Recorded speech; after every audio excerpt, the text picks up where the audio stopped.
Can you see my screen? Yes, we can.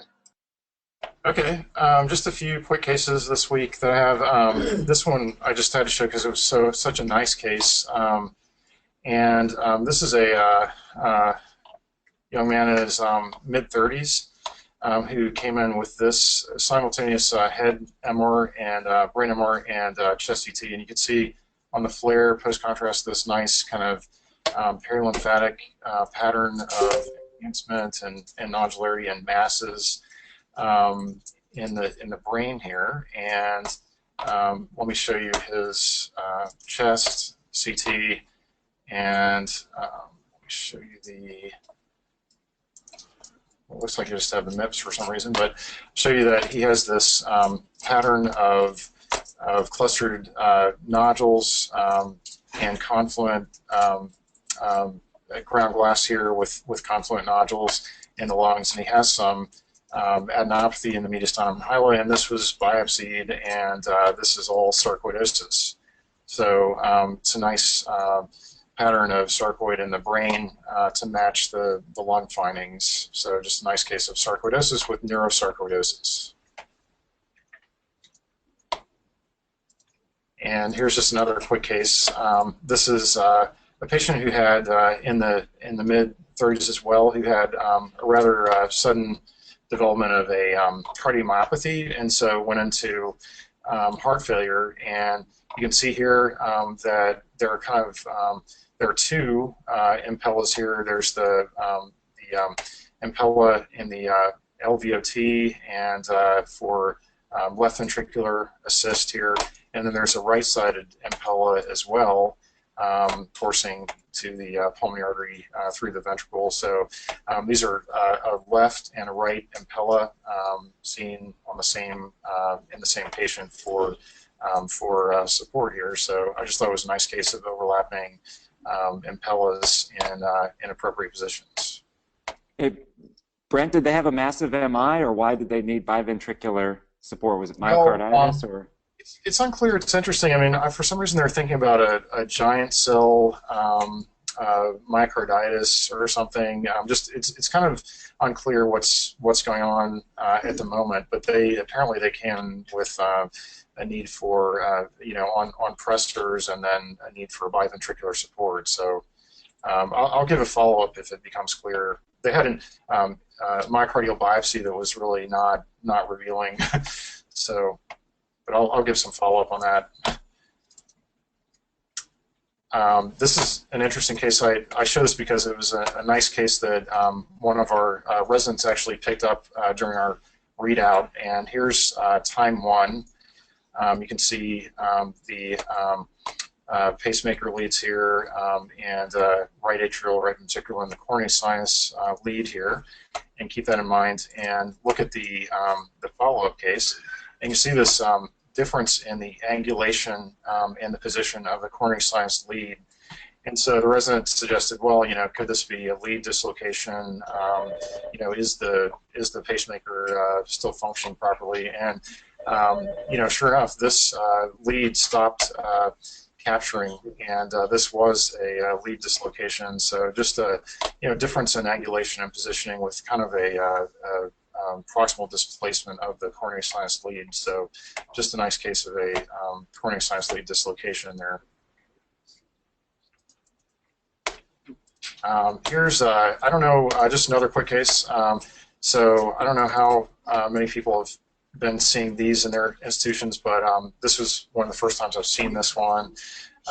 We see all these cannulas projecting over the right heart, and just wondering what this was.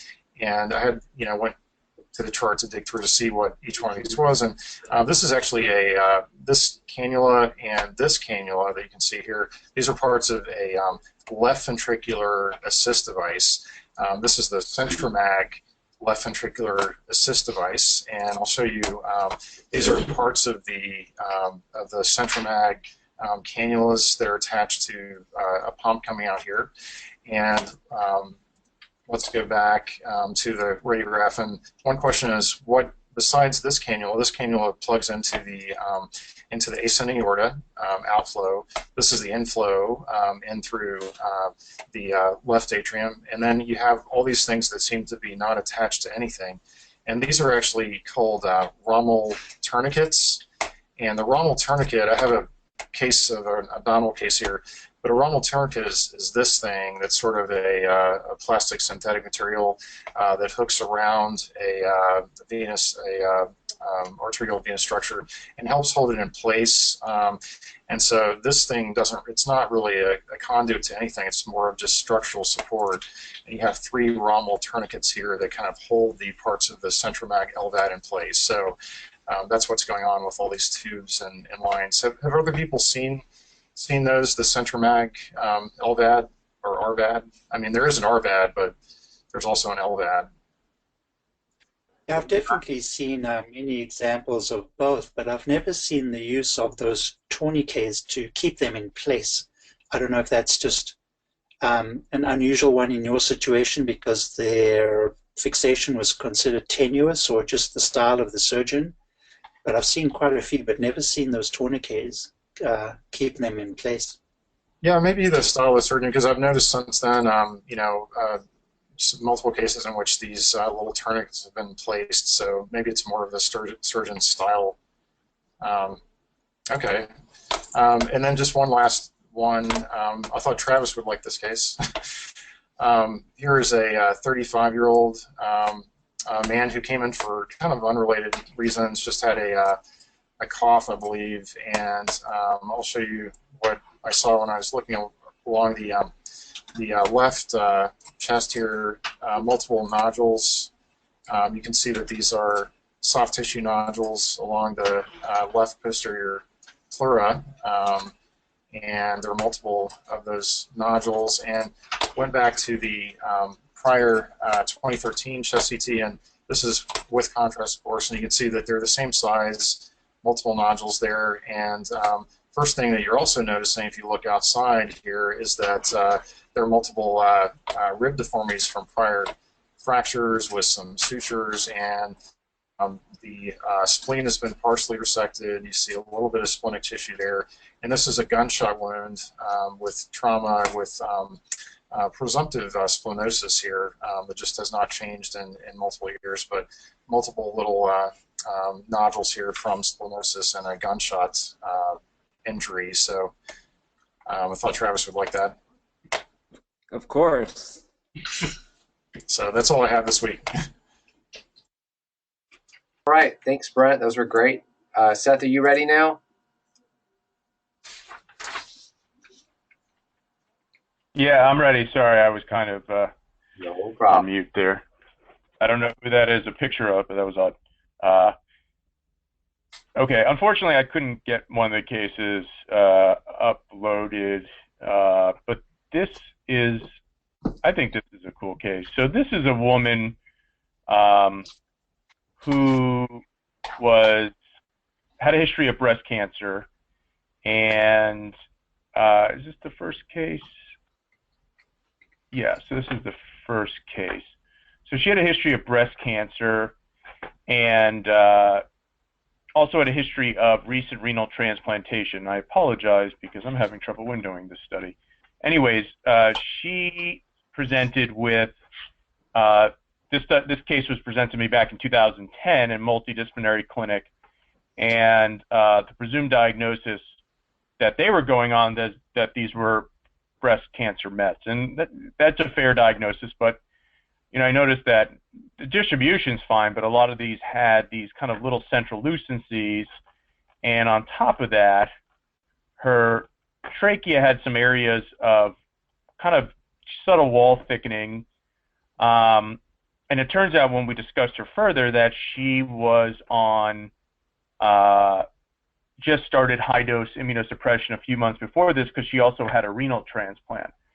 So I raised the possibility of tracheobronchial papillomatosis, and this people in the multidisciplinary clinic kind of thought I was a little crazy, and so they wedged one of these out. You can see the suture where they wedged out, and what's interesting is not they wedged it out and confirmed that they were in fact papillomas. This one's not that interesting, but the dramatic progression over these. So they decided that they had to keep her on immunosuppression, and these nodules continued to increase in size and number, but also her tracheal component really got bad, quite bad, where she was kind of symptomatic from it, and you can see the irregularity of the trachea here. And then the final study, and then they also biopsied the trachea just to confirm, and then surprisingly the trachea was also just all papillomatosis.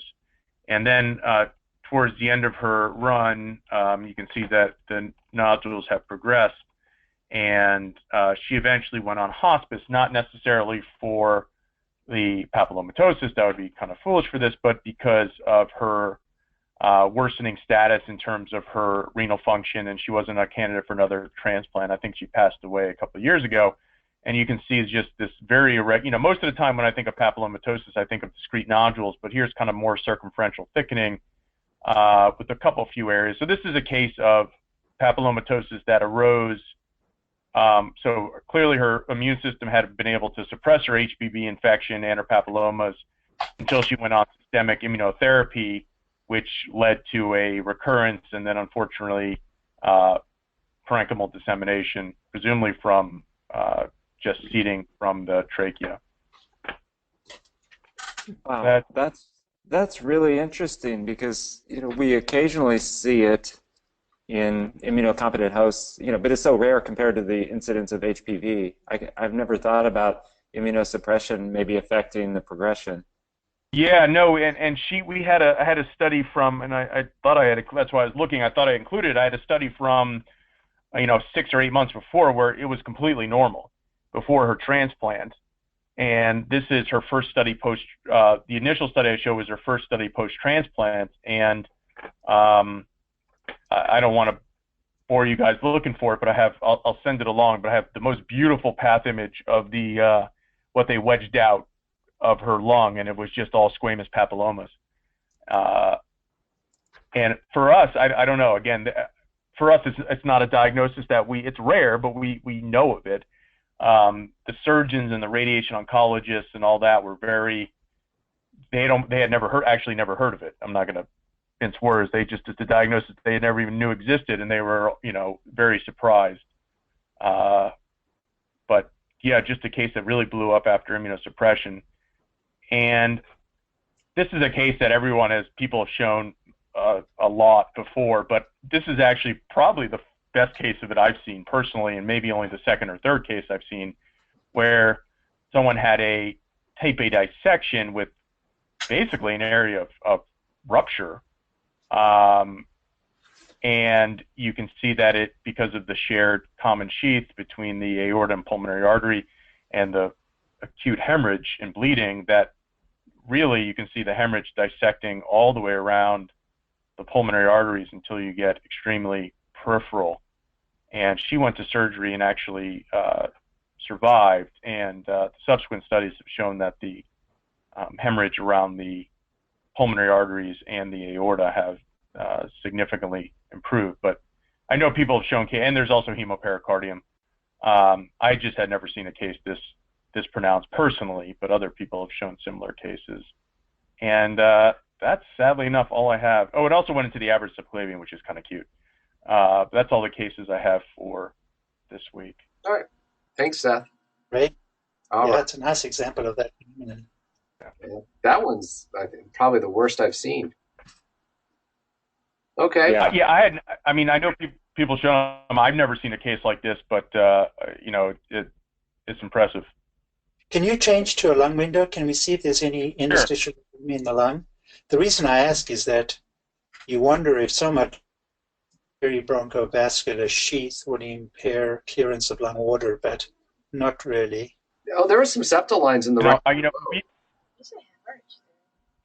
Go to right there. We presume that. Oh yeah. Maybe a few down there in the right lower lung. Yeah, there's septal lines. We presume that the ground glass around it was hemorrhage, kind of leaking out, and being taken up by the lung. That's what we presumed, but I don't know if people know more about it. I'm sure people know more about it than I do.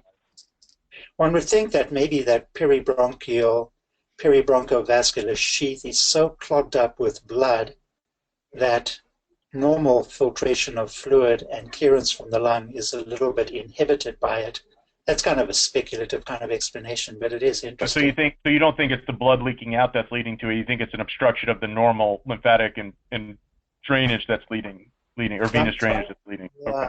I'm trying to explain the septal lines, and that's maybe a fanciful but plausible explanation, maybe. Okay.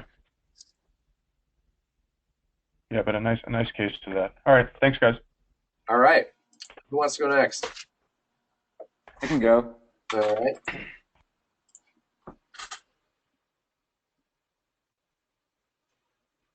All right. You see my screen? Yes, we do. Okay. This is a quick one from yesterday, and this is an interesting patient, and Jeff, you'll like this. I've shown one of these before, I think. And you can see this patient's had an intervention. He's got surgical clips, and he's got a funky contour of both his aorta and his trachea. Notice how his trachea, and I can window this a little bit more, is deviated. And so you have this right-sided opacity here, and then you have this kind of diagonal line right here in the region of the aorta. And so and I just happened to come across this yesterday because I saw that peculiar chest radiograph and looked back. And so you can see he has a right-sided aortic arch, and that this is, I think, a variant of a circumflex arch, because you can see that the entire arch passes behind the esophagus, and then it descends on the right side. And Jeff, I know we've talked many times, and you always mention like the position of the innominate artery or the brachycephalic artery coming off the side versus the top of the aorta. So because this has always been called in the past just a double arch with an atretic segment, but I look back at some of my other double arches with atretic left-sided segments, and they all descended on the right as opposed to this. So would you guys agree that this is probably a circumflex arch instead of a double arch with an atretic segment? Well, usually Yes, that's my first question. Usually the double arch descends on the non-dominant side. So that's why it usually descends on the left, because the right arch is usually bigger. Like if you look at a true double arch, it almost always descends on the left. Can you go up to the brachycephalic vessels there to see if you get that 4-vessel? I mean, I would call it a circumflex personally. I don't know if that's correct, but that's what I would probably call it. And so the reason I ask is you can see the clips are from ligation of his ligamentum arteriosum back in like 2001, and I couldn't pull over the old study because he's young. He was 40 at the time and presented with worsening dysphagia, and so they freed it. And according to their operative note, you'll see that once they opened up the ligamentum, then the esophagus had a little bit more mobility. But when I was looking through, I found this article yesterday, and distinguishing from circumflex arch from just a vascular ring ligamentum, and that they showed in this that they were actually doing these what they called an uncrossing, where they would pull reanastomose the entirety of the arch anterior to the trachea and the esophagus, which I thought was maybe a little cavalier, because I think this patient's symptoms improved, but I had never seen or heard of this before. So I thought this was kind of entertaining. And I think they did this they did this in 3 patients, and who had persistent symptoms after ligamentum division. So Travis, the case that I showed in that little baby, a few weeks ago, Chris Francois was telling me that this is the procedure they did in him that you just showed in that article. Oh, really? Yeah. Okay. So I don't think it may be kind of a standard repair then. And yeah, because I didn't put any into my list for today, but I looked back at 3 or 4 of my what had been called double arches with atretic segments that had that typical look of the arch that we talk about, and all of those had a descending aorta on the right side. The full aorta didn't cross behind the trachea. It was only the diverticulum of Camerol. So I don't know. I mean, I guess. I wonder though if maybe there's a common band between the ligament and not, because if you think about it, if this was a tight enough ring to cause symptoms, and you would think that it would have to connect to that left branch, because otherwise Yeah, I think. it would be wide open on one side and it should decompress through that, because usually they just divide the atretic arch. Right, and you can see, I think there's a little kind of There's a little outpouch. nipple here or something from where the ligamentum attached. Yeah. But I wonder if the atretic arch and the ligamentum arteriosum are sort of, were sort of a common structure, or at least partially, at least proximally. And so when they divided it, it opened it up. Yeah, I think it probably did in his case, and I can't tell if he still has symptoms or not. But I guess my question was that I still find the circumflex and some of these double arch variants to be confusing. Yeah, no, it's weird. I have to say, most circumflexes have a component that definitely descends on the right and then it pops over to the left. It's like the whole arch just proximally just extends over to the left. Do you know what I'm saying? Does that make any sense? Yeah. Right. The circumflex usually descends a little bit on the right and then goes midline, then slowly courses over to the left. This is kind of, it's odd.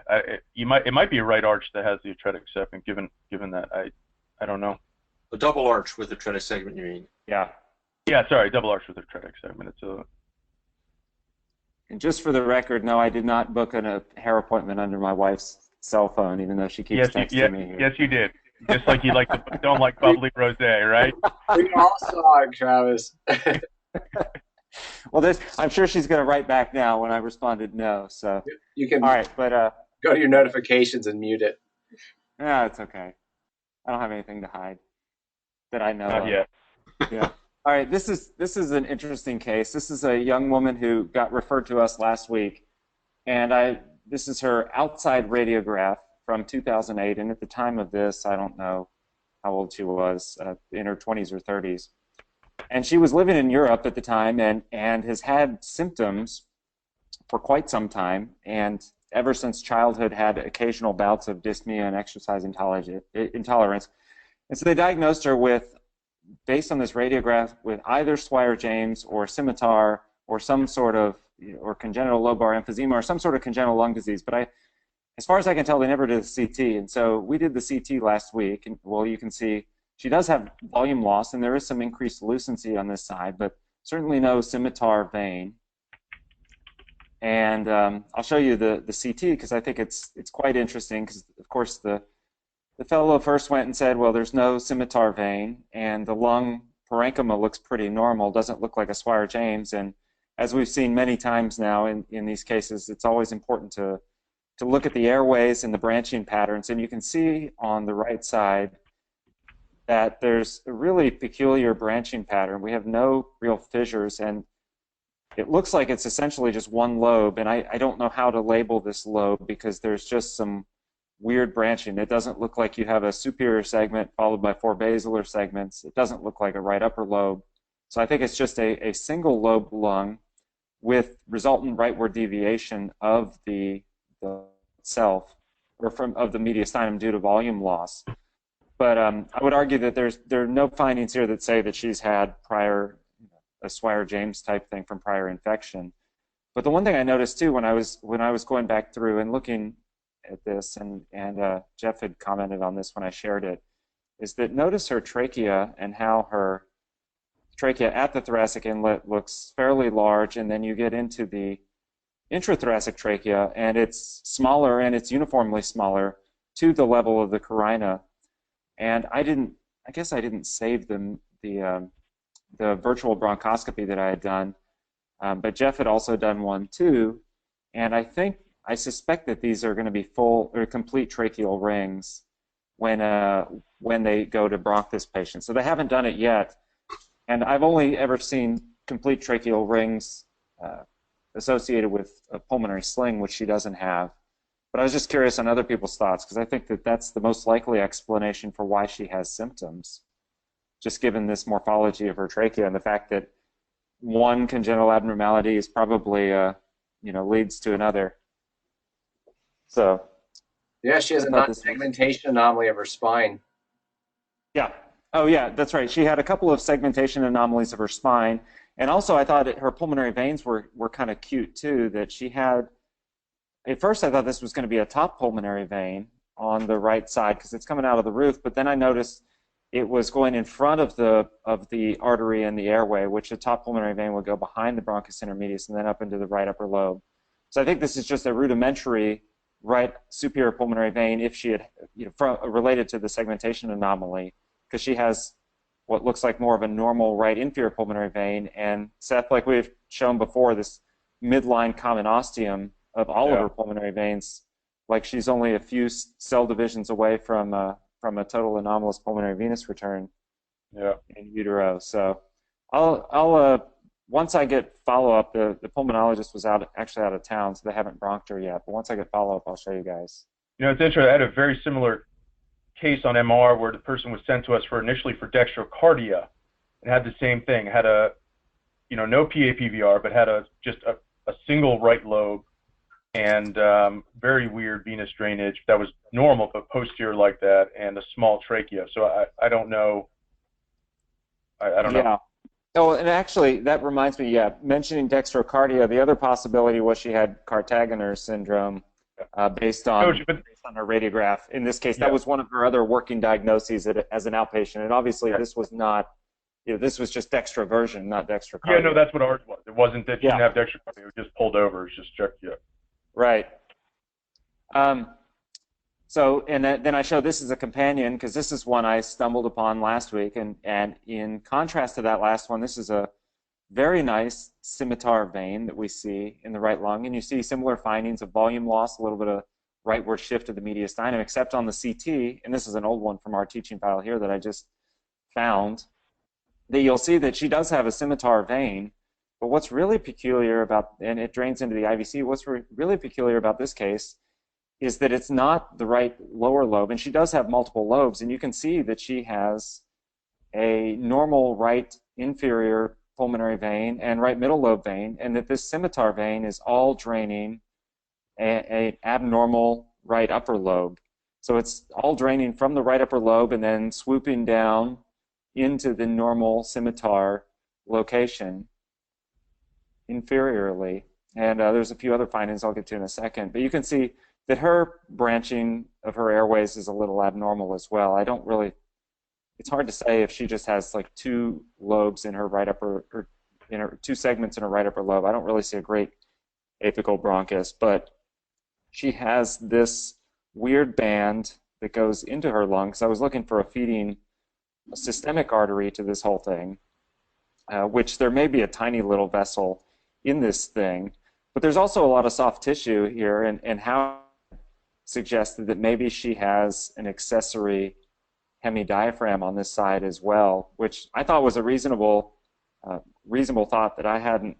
It's better than any explanation I had for why there's actually soft tissue attenuation in this accessory band here. I don't know if anybody else has any thoughts. So I just thought this was a really cool variant of a scimitar.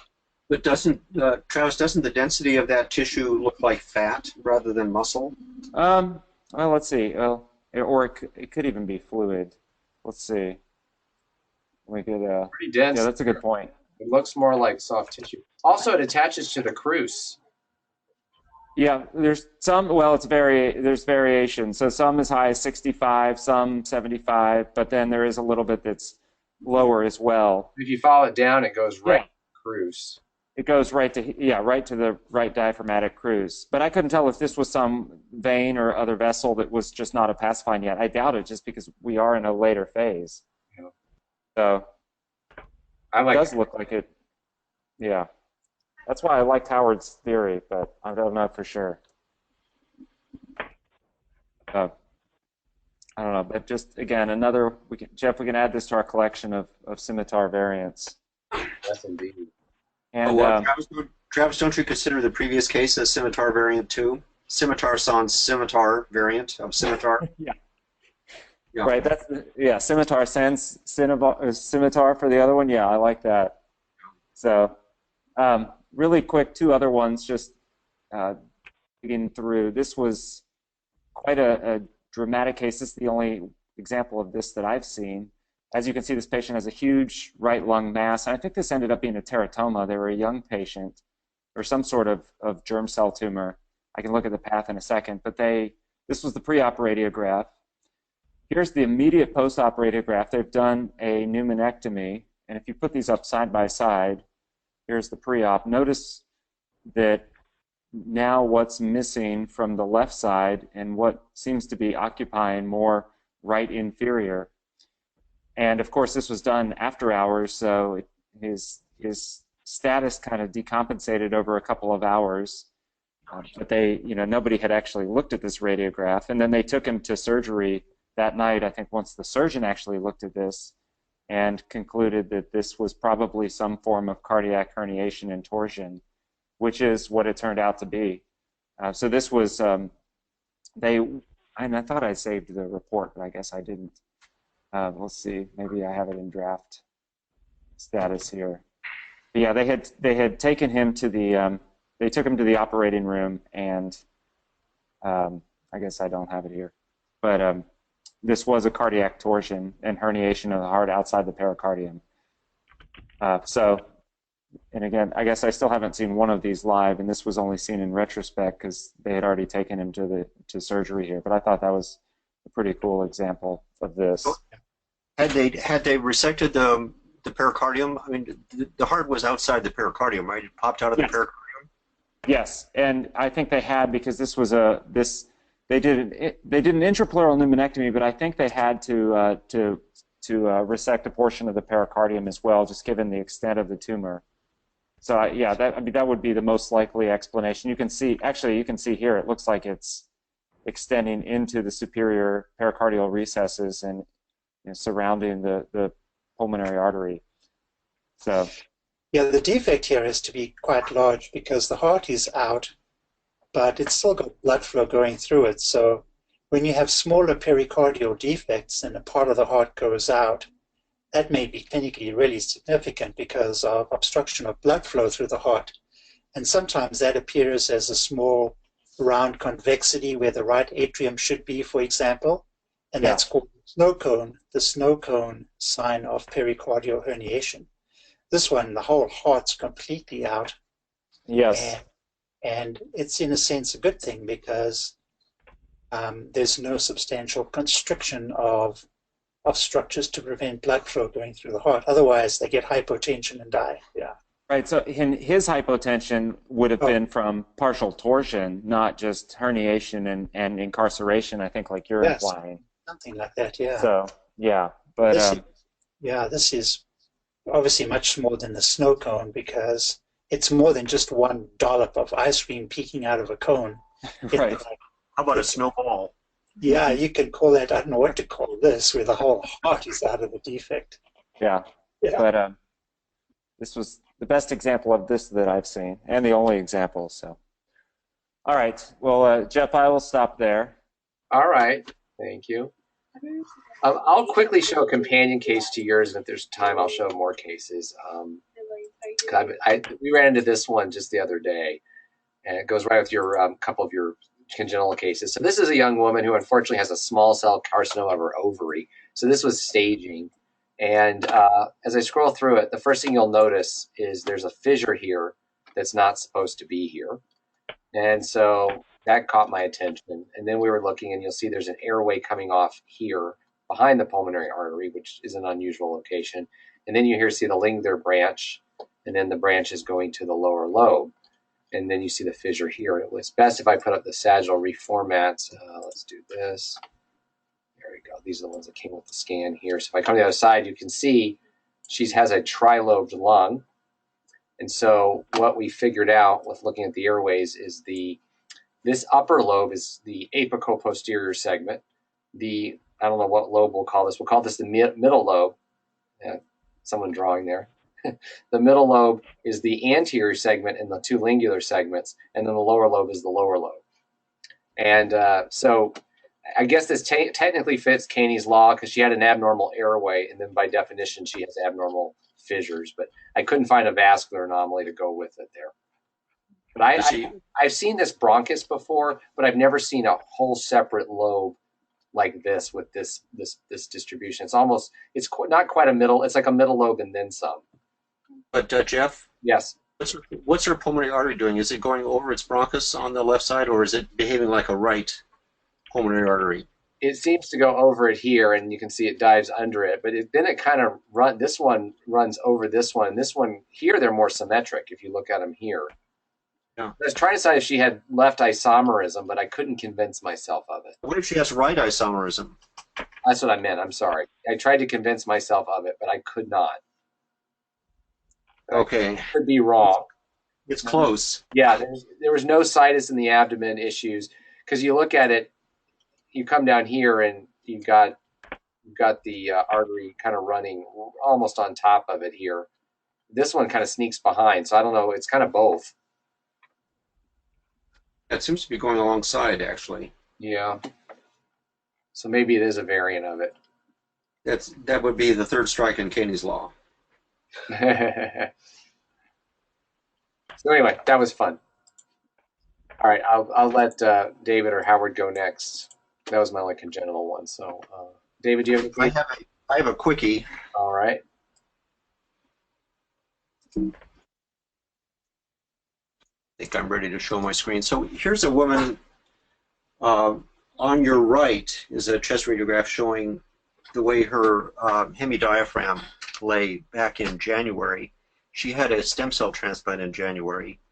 And then she's short of breath now, and she's unable to lie down at night without having her bed elevated or using her CPAP machine. And you can see that the dramatic change has been that her right hemidiaphragm is elevated now, and this is this month, June, versus January when it was at normal height. And her left hemidiaphragm is about the same, but she doesn't have great lung volume. She's corpulent. And the pattern of elevation here is not just anterior elevation as one might expect with eventration. You can see the elevation extends all the way back, which is what we would expect with paralysis or weakness. With eventration, it's usually anterior and it dives back and gets to normal height posteriorly. This one does not get to normal height. It stays elevated all the way back. And if we look at a CT scan from our current era here, we see that she has this thinning of her right cruce. Her old CT scan back in January, at the time when she was not having the respiratory difficulties, shows a much more robust and muscular right cruce. The left cruce is also a little bit thinner, perhaps, on our more recent imaging, but the dramatic finding is on the right. And when I did diaphragm fluoroscopy on her, she had almost no function of the right hemidiaphragm, and she had a weak, but not horribly weak, left hemidiaphragm. So we were trying to get the history. She'd had a lot of drugs for her transplantation. She hadn't had any surgery or procedures or drainages or things like that. When she left the room, I went back to reread her notes, and it turns out that this woman sees a chiropractor several times a month, and she had had several chiropractic visits since January, and her chiropractor is there because she's had some compression fractures in her thoracic spine, but he also likes to manipulate her neck and does those sharp, snapping lateral, rotatory motions of her neck. So the inciting incident in this case is probably her chiropractic manipulation of the neck here with loss of phrenic nerve function on the right here and atrophy of the cruce. So we find this cruce atrophy sign to be very useful, and here's a case where it, where it was useful again and predicted what we found with the diaphragm fluoro, and that was paralysis for the right hemidiaphragm. This is the third case I've seen of chiropractic manipulation as a probable cause.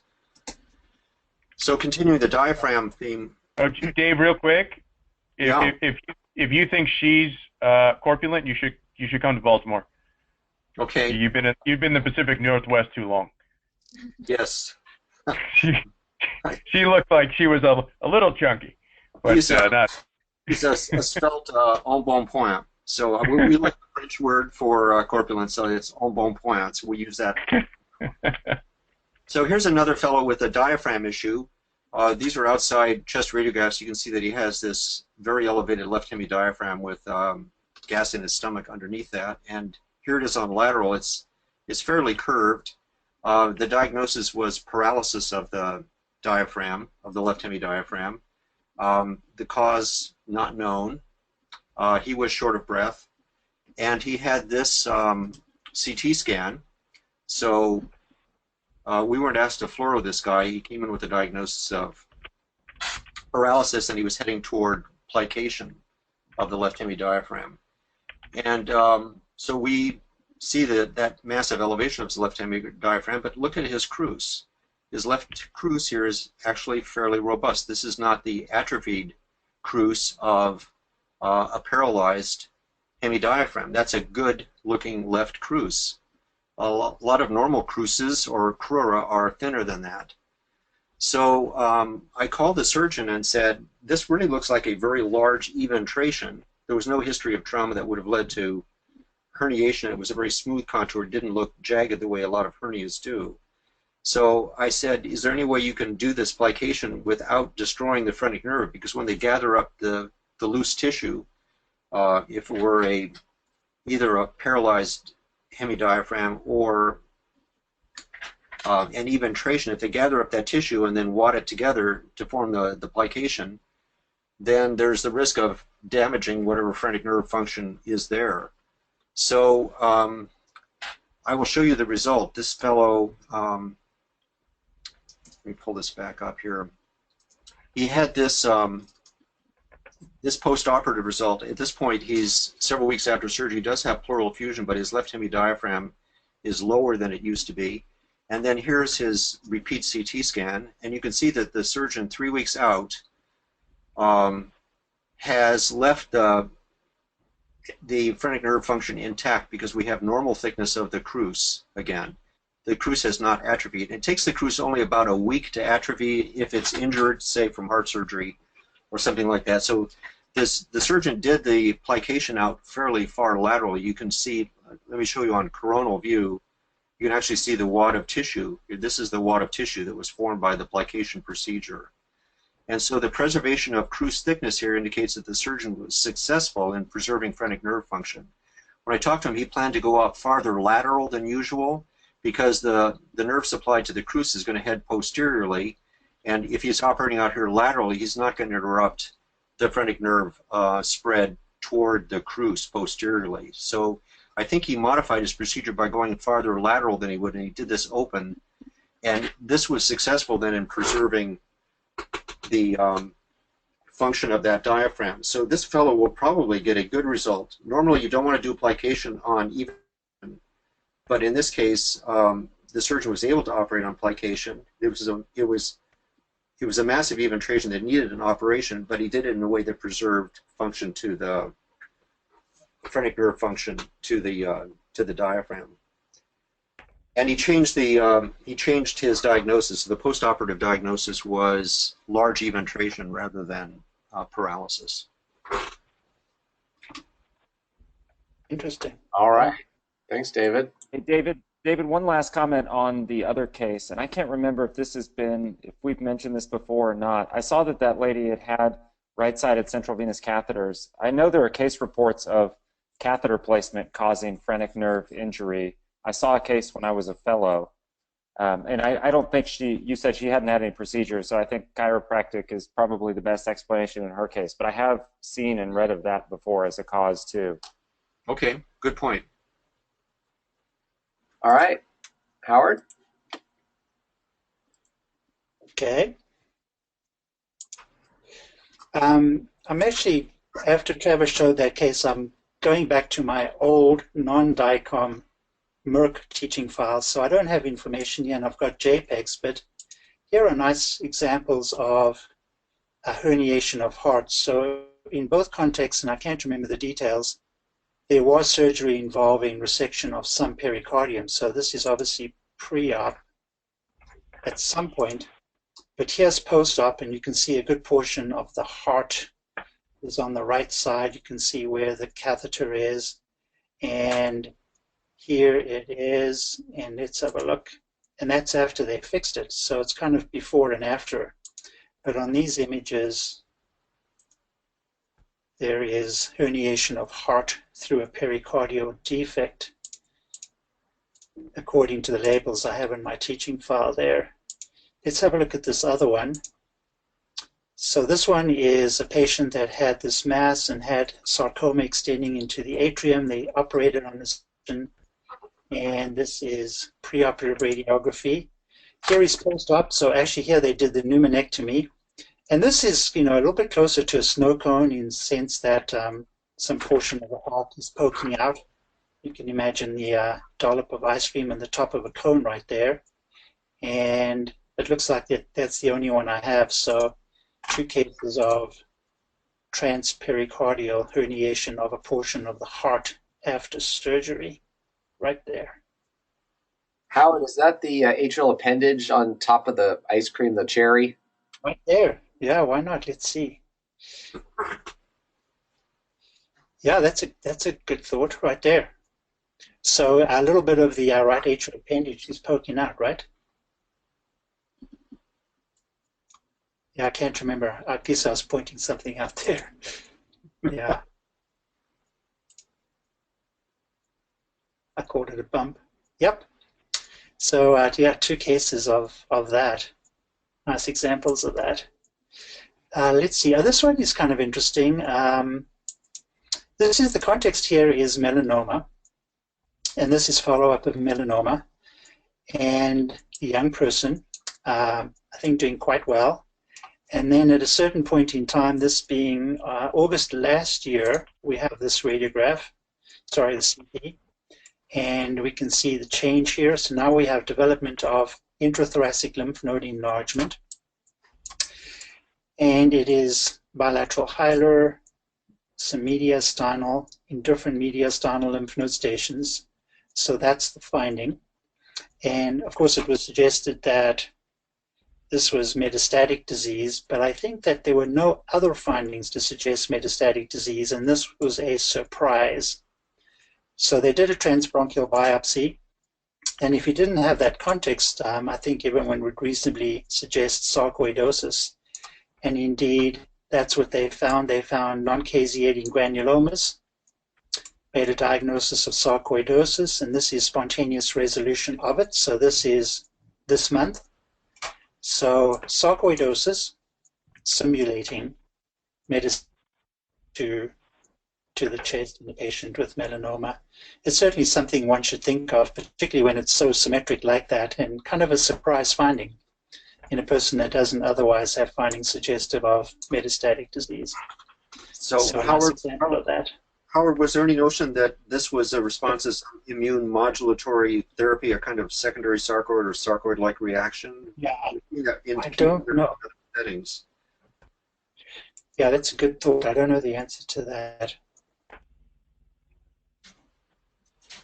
David, have you seen drug-induced sarcoid or sarcoid-like reaction manifest with predominantly lymphadenopathy? Because the couple of cases I've seen, it was always nodules and not lymphadenopathy, which I thought made it even harder. I've seen it with lymphadenopathy. Okay. Okay. Maybe I think if I remember correctly, there might have been a few little nodules in this person, but that was pretty unimpressive compared to the lymph node disease. All right, Jeff, those are mine for this week. All righty. Case. I'll show a couple more.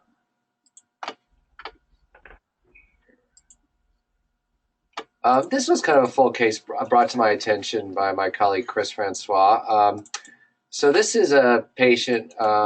We were consulted on this CT. This patient had renal failure, and you can see had a dialysis catheter in, and there was some question of some filling defect. It's not showing yet. Oh, it's not? That's crazy. Let's try again. Do you see I'm seeing it. I see it. Howard, I think your connection might be slow because I noticed your audio is cutting out a little bit. Okay. All right. So can you see my screen now, Howard?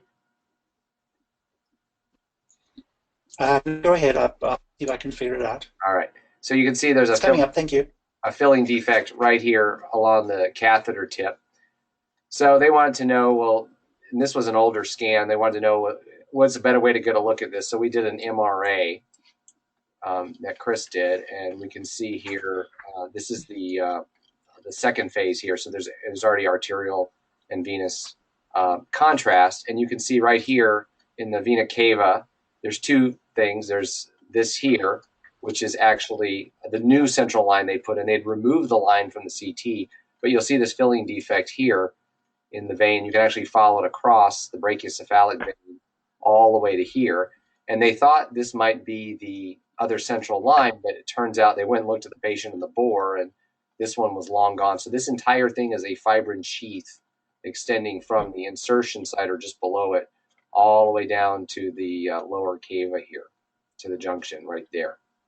So that was just really cool to see that. So simulating sort of a catheter as a fibrin sheath. And then let's see, this one is kind of a nice, it's a pretty case here. So this is a patient with Sjogren syndrome who back in 2014 had a CT scan for diffuse lung disease. And we see some ground glass opacity reticulation. It's peripheral, but there's areas of subpleural sparing. It's basal predominant. There's some traction bronchiectasis here. No honeycombing. Nice areas of subpleural sparing. You see the dilated esophagus. So there's probably some overlap connective tissue disease mixed in there, I suspect.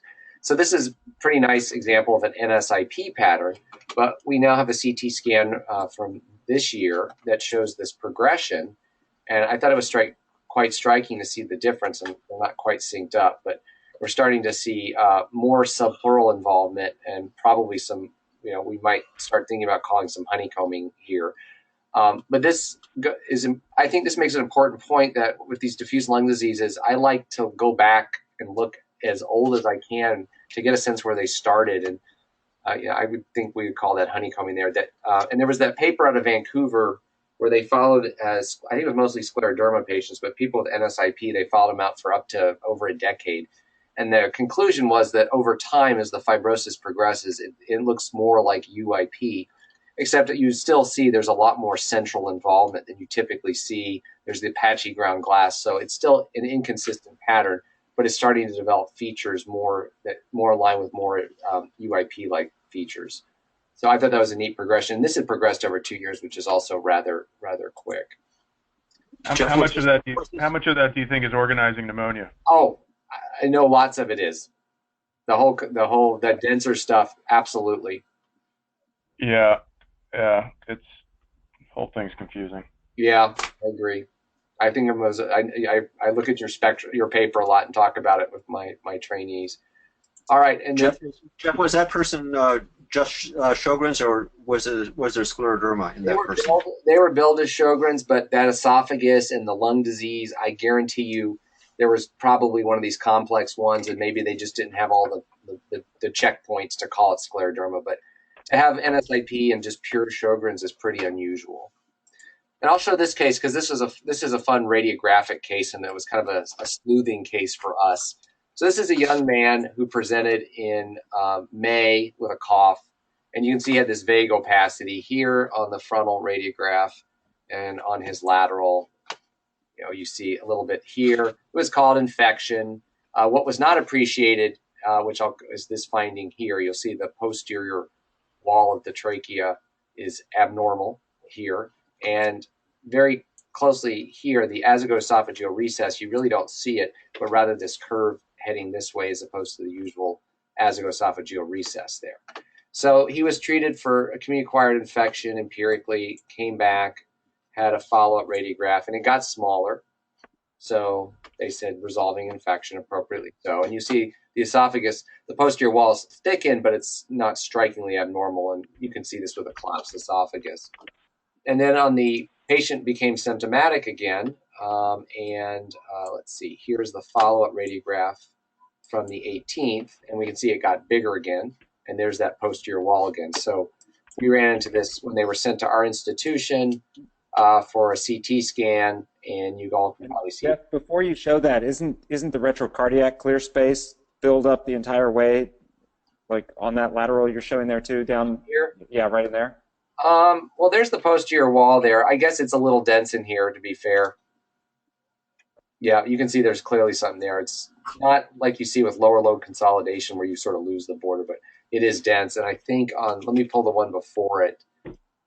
That's the second here. Yeah, it's a little more loose in here on the older one. So you can see on the CT, we've got a dilated fluid-filled esophagus, goes all the way down. looks like typical achalasia, small effusion, and then this is the mass here. And unfortunately, on this screen, I'm not sure it's not showing the exact. If I change the window, there you go. You can see it's lower attenuation in the middle.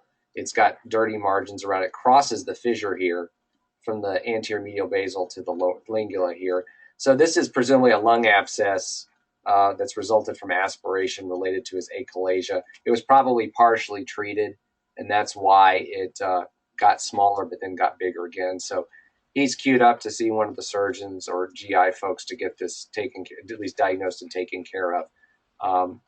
But I thought it was just a really nice radiographic case. And if you go back to the very first PA and lateral, I think you potentially should be able to pick up the abnormality here. And to Travis's point, it is dense back in here, but clearly abnormal up in here, and tying it together as a potential abscess from some sort of esophageal problem. But this is an important area to look in Rader's triangle here, and you can see kind of a sail, but it has a very thick mast here. So, all right. As Howard brought up was it last week or a couple weeks ago, the association with these atypical mycobacterial infections and achalasia.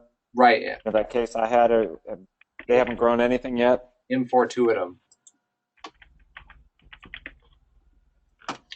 And those are the rapid growers, so usually they show up pretty quickly.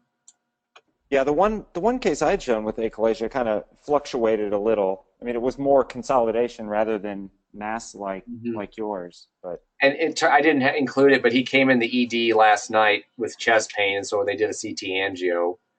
Not sure he has a reason to have chest pain, but anyway, it showed this abscess still there. Hasn't changed. Okay, well, we'll stop there. Thank you, everybody, and thanks, guys. Thanks, guys. Have a good one. Thank you. Thanks, everyone.